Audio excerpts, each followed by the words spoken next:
What up everyone, welcome back to another video. Today's going to be a kind of a tutorial. I'm going to be talking about what you don't want to be doing while you're a delivery driver.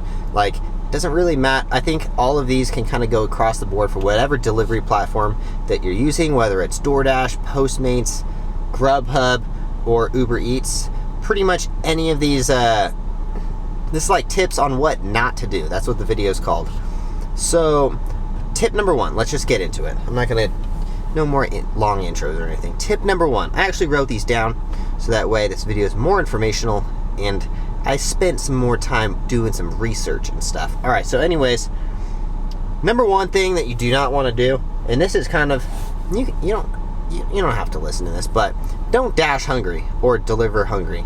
You know, the last thing you want to do is be in the car, then you get an order from like Five Guys and it's like, damn, those fries smell good. And then you're like in Five Guys and you're like, damn, should I order some fries for myself? And then you start making unhealthy choices. You don't want to be making unhealthy choices while you're delivery driving, because it is very, very easy to order an extra ice cream or milkshake or something. I do it all the time. Don't listen to, like, don't follow my advice. Anyways, yeah, we always want to keep our health in like conscious, you know, like we don't want to be unhealthy dashers or drivers or something. So plus you don't want to be that kid that's stealing french fries from orders either. That'd be worse. So okay, tip number one is don't dash hungry, and I would highly suggest to people to eat a healthy meal right before each time they go out and dash, because I mean, obviously you don't want to be eating extra ice cream or anything like that. Anyway, so tip number two is number two, you do not want to accept every order. You want to be very specific and picky on the orders that you do.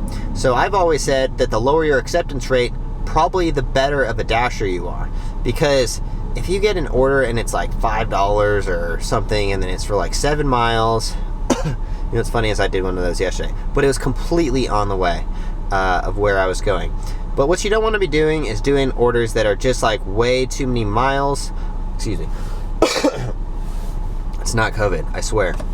What you don't want to be doing is doing orders that are more miles than they are dollars, you know? So if there's an order and it's 7 miles for $5, I mean, you guys can set your own standards. If you drive a Prius or something, then that's fine, but you don't want to be doing too many miles, because like you have to take into consideration wear and tear.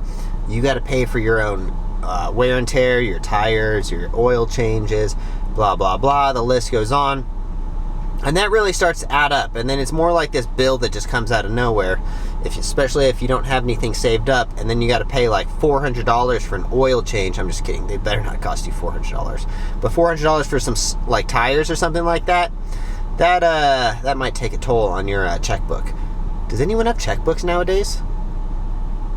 I do, but I don't really use it very often. Anyways, yeah, so you just want to be very picky on orders. I also, if you guys want to know my strategies and stuff, you can look up my name, I type in Tanner Markley, orders and strategies or something like that. And I have plenty of videos on how I pick out my orders and what I'm looking for when I'm looking for an order, because I'm very specific. I personally always have around a 20% acceptance rate, so you want to be very specific, because usually, I'm not going to say all the time, but most of the time when I turn down a shitty order, I get a better one right after. And okay, personally, I always do $2 a mile, unless it is like completely convenient and exactly on the way of where I'm going. I always notice that my necklace thing is always like in the wrong spot in the videos, and I'm like, how do I not notice that in the videos? Alright, anyways, on to step number three. Step number three, do not drive fast, do not run red lights. You gotta drive like this is like your driver's license test, because the worst thing in the world that could happen, and I've seen people say in the comments below, man, you're so right, I got a speeding ticket the other day and it ruined my week, because like you can go from making like $800 in a week to, depending on what state you live in, $400 or $500, because those tickets can really add up. And not only that, those tickets, let's say you're going like faster than 30 over or something, and you get like a reckless driving ticket, you're done dashing, you know? So you always want to be very very cautious of when you're driving. Don't be speeding. Don't run any red lights, because if you get a ticket, like, we're putting ourselves at risk extra by driving around and driving more than other people, and we're taking the risk of getting pulled over by a cop that just wants to give you an extra ticket for no reason because he's got to meet his quota or something like that. And that's the last thing we want, is a ticket for no reason. Anyway, so you get the idea. Don't drive fast anyways, because you guys can, like, get really bad gas mileage, and there's nothing worse than, like, wasting a bunch of gas mileage to get there 30 seconds faster. All right, on to the next one.